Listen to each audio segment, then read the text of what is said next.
أعوذ بالله من الشيطان الرجيم بسم الله الرحمن الرحيم قل أفغير الله تأمروني أعبد أيها الجاهلون ولقد أوحي إليك وإلى الذين من قبلك لئن أشركت ليحبطن عملك ولتكونن من الخاسرين بل الله فاعبد وكن من الشاكرين. پناہ پکڑتا ہوں میں اللہ کی شیطان مردود سے. اللہ کے نام سے شروع کرتا ہوں جو بے حد مہربان بار بار رحم کرنے والا ہے. اے پیغمبر آپ کہہ دیجئے اب اللہ کے سوا کسی کو بتاتے ہو کہ میں اس کی پوجا کروں. اے نادانو، اور میری اور تمہاری طرف وحی بھیجی جا چکی اور ان لوگوں کی طرف جو پہلے تھے، آپ سے پہلے جو لوگ تھے ان کی طرف بھی وحی بھیجی گئی کہ اگر تم نے شریک مان لیا تو تمہارا عمل ضائع ہو جائے گا اور تم نقصان اٹھانے والوں میں ہو جاؤ گے. ہوا یہ تھا کہ مکے کے لوگوں نے، مشرکین نے، کافروں نے ہمارے آقا حضرت محمد مصطفیٰ صلی اللہ علیہ وسلم کو پیشکش کی اور یہ کہا کہ چلو ایسا کر لیتے ہیں کہ ہم تمہارے معبود کی عبادت کریں، بندگی کریں، اور تم ہمارے دیوی دیوتاؤں کی عبادت کرو، ان کے آگے جھکو، ان کی بندگی کرو. اس پر اللہ تعالیٰ نے یہ آیتیں اتاری جن میں صاف کر دیا گیا کہ شرک ایسا راستہ ہے کہ جس پر کوئی مومن نہیں جائے گا. مشرک، کافر، وہ جس کی چاہے پوجا کرے اور پرستش کرے، لیکن مومن اور موحد وہ کیسے شرک کے راستے کو قبول کر سکتا ہے؟ حضور صلی اللہ علیہ وسلم تو معصوم تھے اور معصوموں کے امام تھے.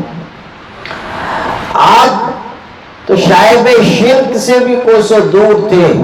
شرک تو بہت بڑی چیز ہے، شائب شرک سے بھی کوسوں دور تھے، لیکن الفاظ ایسے اتارے گئے کہ جس سے واضح کر دیا جائے کہ شرک ایسا برا کام ہے کہ اگر پیغمبر سے بھی سرزد ہو جائے تو اس کا سارا عمل ضائع ہو جائے گا. حضور صلی اللہ علیہ وسلم تو کائنات میں توحید کے امام تھے، لیکن الفاظ قرآن پاک کے ایسے اتارے گئے جس کے ذریعے مشرکین کو صاف پیغام دے دیا گیا کہ شرک ناقابل قبول ہے. اور یہ تو بہت اونچے درجے کی حماقت ہے کہ پیغمبر کو پیشکش کی جائے کہ آپ ہمارے دیوی دیوتاؤں کو مان لیں اور ہم اللہ کی بندگی میں لگ جائیں. بل اللہ فاعبد وکن من الشاکرین. بات تو یہ ہے کہ اللہ ہی کی بندگی کرو اور احسان ماننے والوں میں ہو جاؤ. اللہ تعالیٰ کی بندگی حضور صلی اللہ علیہ وسلم انجام دے ہی رہے ہیں اور آپ تو شکر گزاروں کے بھی سردار تھے، لیکن در حقیقت حضور کے ذریعے امت کو پیغام دیا جا رہا ہے کہ تم بندگی کا راستہ اختیار کرو اور احسان ماننے کا راستہ اختیار کرو. وما قدر اللہ حق قدری. اور انہوں نے اللہ تعالیٰ کو، اللہ تعالیٰ کی ویسی شان و عظمت نہیں پہچانی جیسا کہ اس کا حق ہے، یعنی اللہ تعالیٰ کی عظمت، اس کی بزرگی کو اس طرح نہیں سمجھا جیسا کہ سمجھنا چاہیے تھا. یہ اللہ تعالیٰ کو چھوڑ کر پتھروں کی، درختوں کی پوجا کر رہے ہیں، حالانکہ اللہ تعالیٰ کی عظمت اور اس کی شان و شوکت اور اس کی بزرگی تو سب سے بڑھ کر ہے. چاہیے تو یہ تھا کہ اللہ کے آگے جھکتے اس کی عبادت کرتے، اسی کو پکارتے، اسی کا احسان مانتے، اس کی نعمتوں پر اس کا شکر ادا کرتے. لیکن کائنات کے زیادہ تر لوگوں نے کفر و شرک کا راستہ اختیار کر کے اللہ کی قدر و عظمت اور اس کی شان کے خلاف کیا اور اللہ کی قدر نہیں کی جیسے کہ قدر کرنی چاہیے تھی.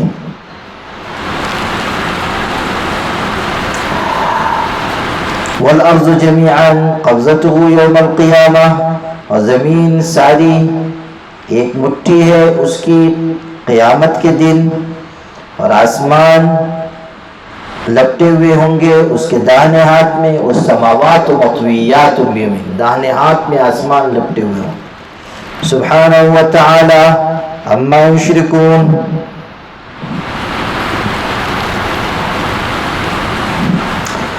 پاک ہے اللہ اور بہت بلند ہے اس سے جو یہ شرک کرتے ہیں. بخاری مسلم میں حضرت ابو ہریرہ رضی اللہ عنہ سے نقل کیا گیا کہ جب قیامت کا دن ہوگا اللہ ساری زمین کو اپنی مٹھی میں لے لے گا اور آسمان کو اللہ تعالیٰ داہنے ہاتھ پر لپیٹ لے گا. اس کے بعد ارشاد فرمائے گا میں ہوں بادشاہ، کہاں ہے زمین کے بادشاہ؟ میں ہوں بادشاہ، کہاں ہے زمین کے بادشاہ؟ اللہ اعلان کرے گا کہ حکومت، اقتدار، ملک و ملکیت تو میری ہے کوئی آج جو یہ اعلان کرے کہ اقتدار اس کا ہے اور بادشاہت اس کی ہے؟ اس آیت کے شروع میں جو بات کہی گئی تھی کہ انہوں نے اللہ تعالیٰ کی شان اور عظمت نہیں پہچانی، کائنات کے لوگوں نے، کفر و شرک کرنے والوں نے، آگے اللہ تعالیٰ کی شان و شوکت بیان ہوئی کہ وہ تو ایسا ہے کہ ساری زمین مٹھی میں لے لے گا، اور وہ ایسا ہے کہ آسمان کو اپنے داہنے ہاتھ پر لپیٹ لے گا. حدیث میں یہ بات بھی آئی ہے کہ اللہ تعالیٰ عمل کو داہنے ہاتھ میں قبول کرتا ہے اور اللہ کے دونوں ہاتھ داہنے، یہ الفاظ حدیث کے. اور اللہ کے ہاتھ کیسے ہیں وہ اللہ جانتا ہے. اللہ تو جسم و جسمانیت سے پاک ہے. جتنا کہا گیا بس ہم اس کو قبول کرتے ہیں، اس کی کیا کیفیت ہے اس میں ہم نہیں پڑھتے کہ اس سے گمراہی کا دروازہ کھلے گا. وَنُفِخَ فِي الصُّورِ فَصَعِقَ مَنْ فِي السَّمَاوَاتِ وَمَنْ فِي الْأَرْضِ إِلَّا مَنْ شَاءَ اللَّهُ ثُمَّ نُفِخَ فِيهِ أُخْرَى فَإِذَا هُمْ قِيَامٌ يَنْظُرُونَ. اور سور پھونکا جائے گا، پھر جو کوئی آسمانوں اور زمین میں ہے بے ہوش ہو جائے گا مگر جس کو اللہ چاہے. ثُمَّ نُفِخَ فِيهِ أُخْرَى، پھر دوسری بار پھونکا جائے گا. فَإِذَا هُمْ قِيَامٌ يَنْظُرُونَ، تو وہ جھٹ کھڑے ہو جائیں گے ہر طرف دیکھتے ہوئے. نفخ صور کے بارے میں بتایا جا رہا ہے. نفخ صور 3 مرتبہ پیش آئے گا. شاہ عبد القادر صاحب نے موضع القرآن میں لکھا ہے کہ ایک مرتبہ سور کا پھونکنا عالم کے فنا کے لیے ہوگا، اور ایک مرتبہ سور کا پھونکنا دوبارہ زندہ ہونے کے لیے ہوگا، اور ایک مرتبہ سور کا پھونکنا میدان محشر میں بے ہوشی کا ہوگا. اور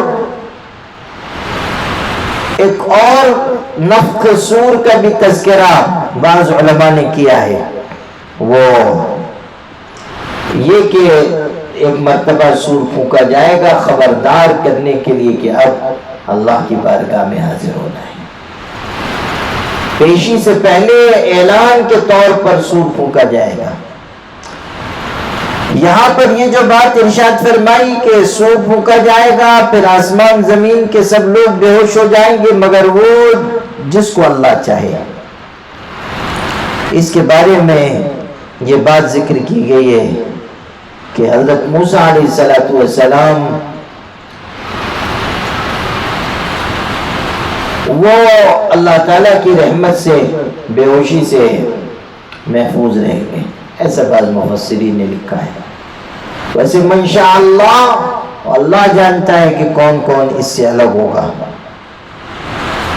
اور جب دوسری مرتبہ سور پھونکا جائے گا تو سب لوگ اپنی اپنی قبروں سے اٹھ کھڑے ہوں گے اور دائیں بائیں آگے پیچھے دیکھ رہے ہوں گے. وأشرقت الأرض بنور ربها ووضع الكتاب وجيء بالنبيين والشهداء وقضي بينهم بالحق وهم لا يظلمون.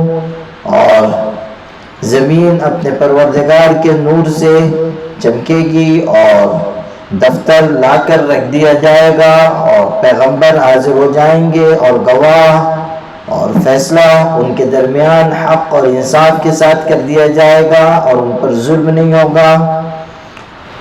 یہ میدان محشر کی بات ذکر کی گئی کہ اللہ تعالیٰ عدالت لگائے گا اور کرسی عدالت پہ جلوہ افروز ہوگا اور گواہ حاضر کر دیے جائیں گے اور پیغمبر بھی چلے آئیں گے اور سارے دفتر اعمال نامے وہ بھی پیش ہوں گے اور اللہ تعالیٰ اس دن فیصلہ فرمائے گا. کسی پر اس دن کوئی زیادتی نہیں ہوگی. اللہ تعالیٰ نے تو قیامت کا دن ایسا بنایا ہے جو عدل و انصاف کا دن ہے. اس دن کسی پر ظلم و زیادتی رتی برابر بھی ہونے والی نہیں ہے. ہر ایک کو پورا پورا انصاف دلایا جائے گا. وَوَفِّيَتْ كُلُّ نَفْسٍ مَّا عَمِلَتْ، اور ہر جاندار کو، ہر انسان کو جو اس نے کیا ہے پورا پورا بدلہ اس کا دیا جائے گا. نیکی کے بدلے میں کوئی کمی نہیں ہوگی اور برائی کے بدلے میں کوئی اضافہ نہیں کیا جائے گا کہ ایک گناہ کیا ہے اور 10 گناہ کی سزا دی جا رہی ہے. اور ایک نیکی لے کر آیا ہے اور اللہ اپنے فضل سے صرف ایک نہیں بلکہ 10 گناہ بدلہ عطا کر رہا ہے، بلکہ اس سے بھی زیادہ. بعض نیکیوں پر تو اتنا بدلہ ملے گا کہ انسان سوچ بھی نہیں سکتا. وَهُوَ أَعْلَمُ بِمَا يَفْعَلُونَ، اور اللہ خوب جانتا ہے جو وہ کرتے ہیں. اللہ تعالیٰ انسانوں کے اعمال سے، ان کے اقوال سے پوری طرح واقف ہے. وَسِيقَ الَّذِينَ كَفَرُوا إِلَى جَهَنَّمَ زُمَرًا، اور جو لوگ کافر تھے جہنم کی طرف جماعت در جماعت ہانکے جائیں گے. کافروں کو دھکے دے کر ذلیل و رسوا کر کے فرشتے مارتے ہوئے لے کر آئیں گے، چونکہ دنیا میں انہوں نے کفر اور ضلالت کا راستہ اختیار کیا. اس لیے قیامت کے دن ذلت و رسوائی ان کا مقدر ہوگی اور ان کو مارتے ہوئے، گھسیٹتے ہوئے، ذلیل کرتے ہوئے جہنم میں پھینکا جائے گا. حتی اذا جاؤها فتحت ابوابها. اچھا، یہ جو کہا کہ زمرہ، جماعت در جماعت، گروہ در گروہ، اس کی وضاحت یہ کی گئی ہے کہ کافر بھی سب ایک درجے کے نہیں ہیں. کچھ وہ ہیں جو بہت اونچے درجے کے ہیں، کچھ ان سے چھوٹے ہیں، کچھ ان سے چھوٹے ہیں، اور ان کو اسی اعتبار سے الگ الگ ٹولیوں میں تقسیم کیا جائے گا اور پھر جہنم کی طرف لے جایا جائے گا. حتی اذا جاؤها فتحت ابوابها وقال لهم خزنتها الم یأتکم رسل منکم، یہاں تک کہ جب جہنم پر پہنچ جائیں تو ان پر اس کے دروازے کھولے جائیں گے اور جہنم کے داروغہ ان سے کہیں گے الم یأتکم رسل منکم، کیا تمہارے پاس تم میں کے رسول نہیں پہنچے تھے؟ یعنی تمہاری جنس سے تھے اور تمہاری قبیلے سے تھے کہ تم کو ان کی بات سمجھنا اور ان کی بات ماننا بالکل آسان تھا اور ان سے استفادہ کرنا بالکل آسان تھا. یتلو علیکم آیات ربکم، یتلون علیکم آیات ربکم، پڑھتے تھے تم پر تمہارے پروردگار کی آیتیں. وینذرونکم لقاء یومکم ھذا، اور ڈراتے تم کو تمہارے اس دن کی ملاقات سے.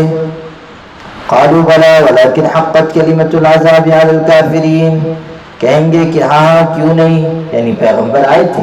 سوال کریں گے جہنم کے داروغہ فرشتے کہ کیا تم تک پیغمبر نہیں آئے تھے جو قرآن، جو آسمانی کتاب کی آیتیں پڑھ کر تم کو سناتے اور تم کو آج کے دن سے ڈراتے کہ قیامت کے دن تم پکڑے جاؤ گے اور قیامت کے دن تم کو عذاب ہوگا اگر تم صحیح راستے پر نہ چلو. یہ سوال جہنم کے داروغہ فرشتے کریں گے. اس کے جواب میں کافر کہیں گے کہ ہاں ہم تک پیغمبر آئے تھے لیکن ہم پر عذاب کی بات پوری ہو گئی، ثابت ہو گئی، یعنی ہم نے انکار کیا، جھٹلایا اور ہم آج نقصان اٹھانے والوں میں شامل ہو گئے. قیل ادخلوا ابواب جہنم خالدین فیہا، کہا جائے گا کہ دروازوں میں دوزخ کے داخل ہو جاؤ. اس میں ہمیشہ رہنے کے لیے فبئس مثوى المتکبرین، تو کیسی بری جگہ ہے غرور والوں کے رہنے کے لیے۔ کافروں نے جو کفر کا راستہ اپنایا اس میں اصل ان کا غرور تھا، کرتے تھے کہ ہم کیوں ان کی بات مانیں، پیغمبروں کی، ہماری طرح کے انسان ہیں، ہم کیوں ان کے آگے جھکیں، ہم کیوں ان کی سربراہی قبول کریں۔ اور جو مومن تھے ان کے بارے میں کہتے تھے یہ گرے پڑے لوگ ہیں، یہ چھوٹے درجے کے لوگ ہیں۔ قرآن نے نقل کیا نا سورہ بقرہ میں کہ جب کہا جاتا تھا ان سے کہ ایمان لے آؤ تو وہ کہتے تھے کیا ہم ایمان لائیں جیسے یہ بیوقوف ایمان لائیں؟ أَنُؤْمِنُ كَمَا آمَنَ السُّفَهَاءُ أَلَا إِنَّهُمْ هُمُ السُّفَهَاءُ وَلَكِنْ لَا يَعْلَمُونَ۔ کہتے تھے کہ ہم کیا ایمان لائیں گے ان کی طرح، ان بیوقوفوں کی طرح؟ کہا گیا کہ بیوقوف وہ نہیں ہے، بیوقوف تو یہ خود ہے۔ ایمان والے بیوقوف نہیں ہیں، وہ تو عقل والے ہیں، شعور والے ہیں، کامیابی والے ہیں۔ تو یہ غرور اور تکبر جو ان کے اندر تھا وہ اس نے ان کو تباہ و برباد کیا۔ اسی لیے کہا جا رہا ہے کہ کیسی بری جگہ ہے غرور والوں کے رہنے کے لیے۔ وَسِيقَ الَّذِينَ اتَّقَوْا رَبَّهُمْ إِلَى الْجَنَّةِ زُمَرًا، اور جو اپنے پروردگار سے ڈرتے رہے انہیں جنت کی طرف جماعت در جماعت لے جایا جائے گا۔ پچھلی آیت میں ذکر آیا کافروں کو جماعت در جماعت، گروہ در گروہ جہنم کی طرف ڈھکیلا جائے گا، اور اب کہا جا رہا ہے کہ ایمان والوں کو، متقی بندوں کو مختلف جماعتوں کی شکل میں جنت کی طرف لے جایا جائے گا۔ اور یہ جو کہا گیا ہے کہ ہانکا جائے گا، اس کا مطلب یہ ہے کہ سواریوں پہ سوار کر کے جلدی جلدی سواریوں کو جنت کی طرف بھگائیں گے کہ جلدی سے چلے جاؤ جنت میں اپنے اچھے اعمال کا بدلہ پانے کے لیے۔ اور ان کو بھی جماعت در جماعت لے جایا جائے گا، مطلب یہ کہ مومنین متقین بھی ایک درجے کے نہیں ہیں، الگ الگ مقام کے ہیں۔ کچھ بہت اونچے متقی بندے ہوں گے جن کا مقام بہت اونچا ہوگا، کچھ ان سے چھوٹے، کچھ ان سے چھوٹے، تو الگ الگ ٹولیاں ان کی بھی بنیں گی۔ جنت میں بھی درجات ہیں، اور متقین میں جس طرح دنیا میں فرق ہے کہ ایک آدمی ہے متقی ہے لیکن دوسرا اس سے زیادہ ہے، اور تیسرا اس سے زیادہ ہے، اور چوتھا اس سے زیادہ ہے، تو جو جس درجے کا ہوگا اس جماعت میں اس کا داخلہ ہوگا۔ جب مدرسے میں بچہ جاتا ہے امتحان لیا جاتا ہے، اور بعض ذہین ہوتے ہیں وہ اول جماعت میں داخلے کے مستحق ہوتے ہیں، بعض دوم میں چلے جاتے ہیں۔ اور اس طرح ان کی استعداد اور ان کی ذہانت اور ان کے علم اور ان کی صلاحیت کی بنیاد پر ان کا درجہ طے ہوتا ہے۔ اسی طرح متقیوں کو ان کے اعمال کے حساب سے جماعتوں کی شکل میں تقسیم کیا جائے گا۔ اور پھر یہ بھی احادیث میں آیا ہے کہ الگ الگ دروازوں سے الگ الگ اعمال والوں کو جنت میں داخل کیا جائے گا۔ جیسے جنت کا ایک دروازہ ہے ریان نام ہے، اس سے صرف روزے دار داخل ہوں گے، وہ روزے داروں کا دروازہ ہے، اس سے روزہ رکھنے والوں کو داخل کیا جائے گا۔ اسی طرح جو لوگ اچھی طرح وضو کرتے ہیں ان کے بارے میں فضیلت ذکر کی گئی کہ جو لوگ خوب اچھی طرح مل مل کر وضو کرتے ہیں، بہترین وضو، اچھا وضو، ہم لوگوں والا وضو نہیں کہ آدھے منٹ میں وضو مکمل ماشاءاللہ، اور جٹا جٹ گئے 1 منٹ میں 2 رکعت بھی مکمل، اور جلدی جلدی ہم کرتے ہیں اس لیے کہ نماز وضو کو ہم بہت سمجھ لیں۔ جب اس میں لذت ملنے لگے گی تو ہم اچھی طرح ان اعمال کو انجام دیں گے، وضو بھی کریں گے تو خوبصورت، اور نماز بھی پڑھیں گے تو حسین و جمیل، اچھی نماز۔ تو ارشاد ہو رہا ہے کہ جو وضو کرے گا اعضاء کو اچھی طرح مل مل کر دھلے گا، اور اس کے بعد کہے گا اشہد ان لا الہ الا اللہ واشہد ان محمدا عبدہ ورسولہ، تو اس کے لیے جنت کے 8 دروازے کھل جاتے ہیں۔ جس دروازے سے چاہے جنت میں چلا جائے، 8 دروازے کھل جاتے ہیں۔ اور جنت کے الگ الگ دروازے ہیں۔ عورتوں کے بارے میں بھی ارشاد فرمایا ایما امرأة صلت خمسها وصامت شهرها وأطاعت بعلها فلتدخل من أي أبواب الجنة شاءت. کہ جو خاتون 5 وقت کی نماز پڑھتی ہے، روزہ رکھتی ہے رمضان کا، اور شوہر کی اطاعت کرتی ہے، جنت کے جس دروازے سے چاہے جنت میں داخل ہو جائے.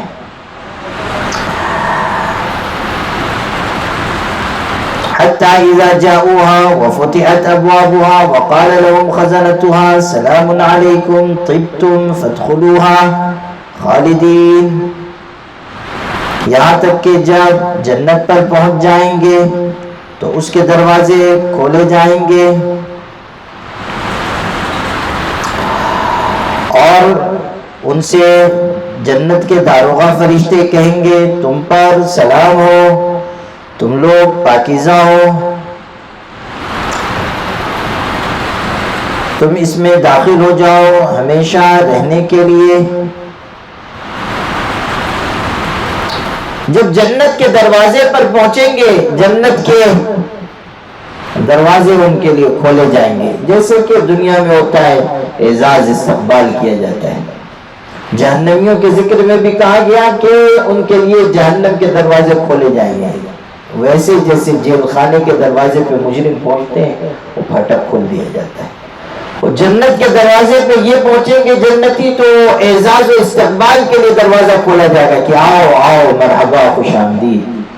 اور جنت کے داروغہ فرشتے کہیں گے تم پاکیزہ ہو. حضرت علی رضی اللہ تعالیٰ نے یہ بات ارشاد فرمائی کہ جب اہل جنت کو جنت کی طرف لے جایا جائے گا اور جنت کے دروازے پر وہ پہنچ جائیں گے تو دروازے کے پاس جنتیوں کو ایک درخت ملے گا جس کے نیچے 2 چشمے جاری ہوں گے، اس میں جنتی نہائے گا. مومن ایک چشمے میں نہائے گا تو اس کا ظاہری جسم اوپر کا حصہ ظاہری بدن وہ بالکل صاف ستھرا ہو جائے گا، اور پھر دوسرے چشمے میں سے پانی پیے گا تو اندر کی جو کثافتیں ہیں وہ سب ختم ہو جائیں گی. اس کے بعد ان کو جنت میں داخل کیا جائے گا اور فرشتے جنت کے دروازے پر ان کا استقبال کریں گے.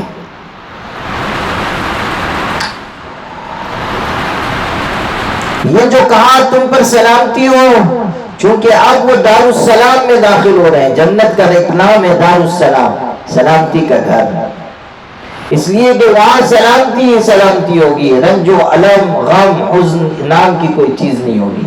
بہشت آجا کے آزارے نہ باشد کسیرا با کسے کارے نہ باشد. جنت تو وہ جگہ ہے جہاں کوئی آزار نہیں، کوئی مصیبت نہیں، کوئی تکلیف نہیں. وہاں تو راحت ہی راحت ہے اور کسی کو کسی سے کام نہیں ہوگا. کسیرا با کسے کارے نہ باشد، یہ نہیں کہ وہاں بھی پہنچے کہ وہ ذرا پریشانی ہے ذرا آپ مدد کر دیجئے، یا پیسے ختم ہو گئے قرض دے دیجئے، یا پہنچ گئے کہ وہ فلاں آدمی کے یہاں کام اٹکا ہوا ہے ذرا سفارش کر دیجئے. وہاں کسی کو کسی سے کوئی کام نہیں ہوگا. کسیرا با کسے کارے نہ باشد، ہر آدمی اپنے حال میں مگن مست سرسبز شاداب خوشحال ہوگا، نعمتوں سے مالا مال ہوگا. وہاں کسی کو کسی کی کچھ پڑی نہیں ہوگی اور طرح طرح کی نعمتیں لذتیں اس کو حاصل ہوں گے. تو کہا جائے گا کہ آ جاؤ جنت میں داخل ہو، تم پر سلامتی ہو. وقالوا الحمد للہ الذی صدقنا وعدہ وأورثنا الارض. اور جنتی کہیں گے اللہ کا شکر ہے کہ جس نے ہم سے اپنا وعدہ سچ کر دکھایا اور ہم کو اس زمین کا وارث بنایا، یعنی جنت کی زمین کا ہم کو مالک بنایا. اللہ نے وعدہ کیا ہے اہل ایمان سے، اہل تقوی سے کہ میں تم کو جنت عطا کروں گا. بار بار قرآن میں اس بات کا وعدہ ہوا ہے. وَبَشِّرِ الَّذِينَ آمَنُوا وَعَمِلُوا الصَّالِحَاتِ أَنَّ لَهُمْ جَنَّاتٍ تَجْرِي مِن تَحْتِهَا الْأَنْهَارُ. اے پیغمبر ان لوگوں کو جو ایمان لائے، جنہوں نے اچھا عمل کیا، خوشخبری سنا دیجئے کہ ان کے لیے جنتیں ہیں جن کے نیچے نہریں جاری ہیں.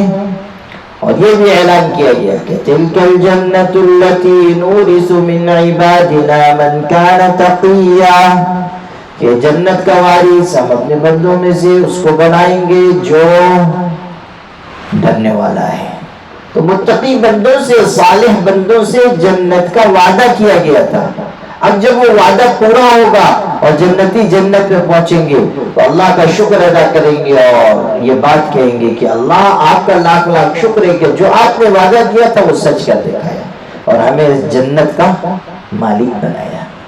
نتبوأ من الجنت حیث نشاء، کہ ہم جنت میں جہاں چاہیں ٹھکانہ بنا لیں۔ حکم تو یہی ہوگا کہ جنت میں جہاں چاہو جاؤ اور ٹھکانہ بنا لو، لیکن جگہ پہلے سے طے ہوگی۔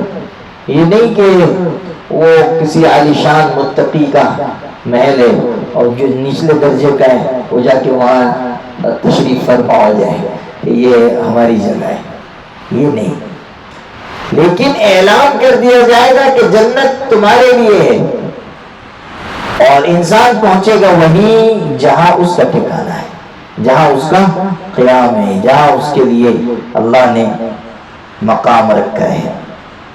اور بعض مفسرین نے یہ بیان کیا کہ اس سے یہ مراد ہے کہ جنت میں سیر کے لیے، ملاقات کے لیے، کہیں آنے جانے کے لیے رکاوٹ نہیں ہوگی۔ یہ ہوتا ہے نا کہ بھئی جا رہے ہیں اس راستے پہ، آگے نو انٹری کا بورڈ لگا ہوا، نہیں جا سکتے، یا جا رہے ہیں ادھر، وہ دو چار وردی والے کھڑے ہوئے، ادھر سے نہ جاؤ، ادھر سے نہ جاؤ۔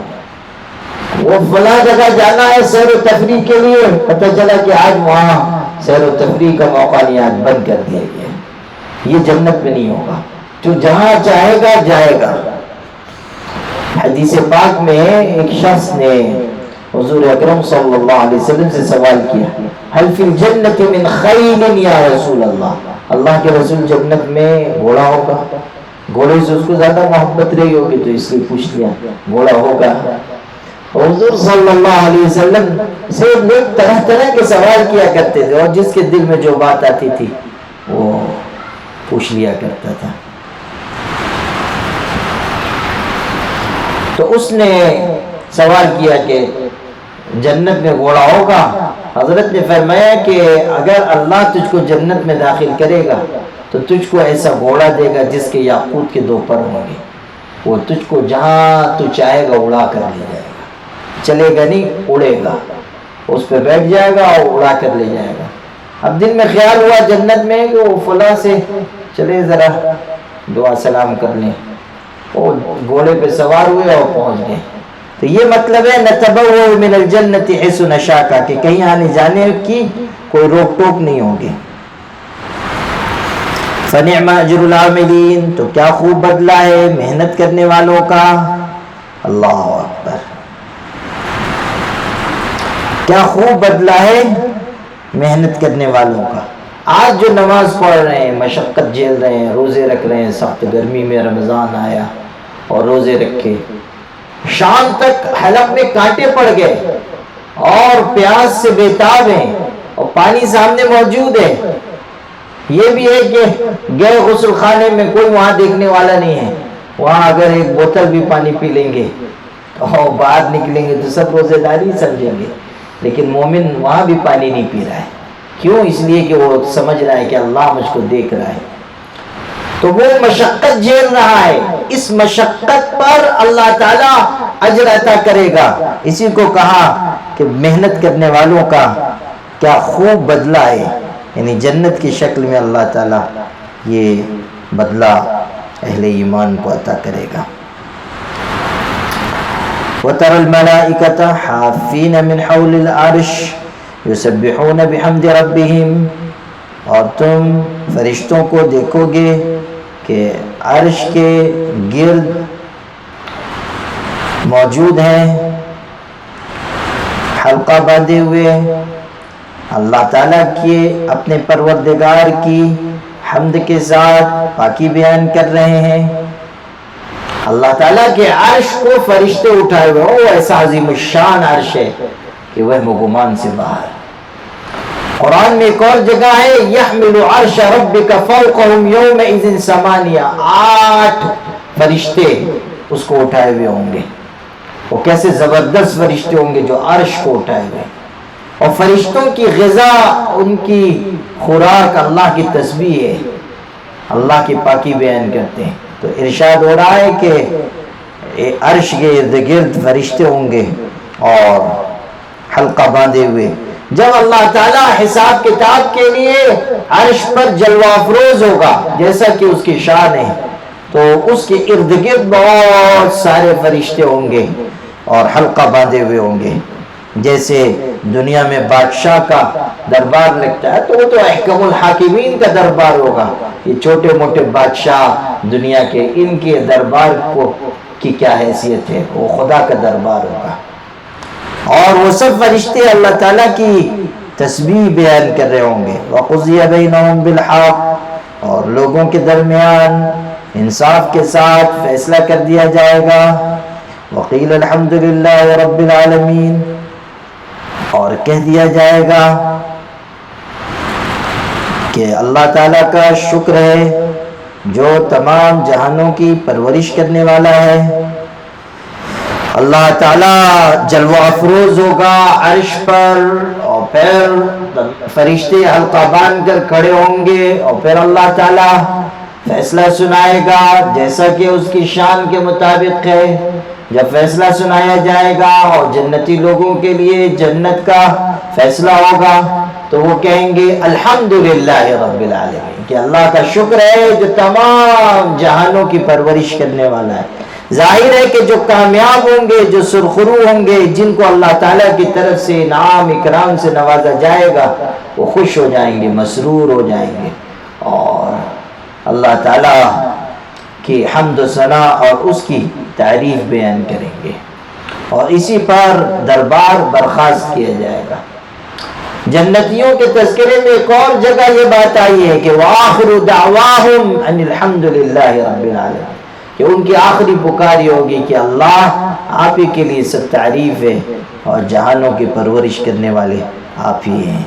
بس اسی پر سورہ زمر مکمل ہوئی. انشاءاللہ اب سورہ مومن کا درس شروع ہوگا. بارک اللہ لی ولکم فی القرآن العظیم ونفعنی وإیاکم بالآیات والذکر الحکیم انہ تعالی جواد کریم ملک بر الرحیم.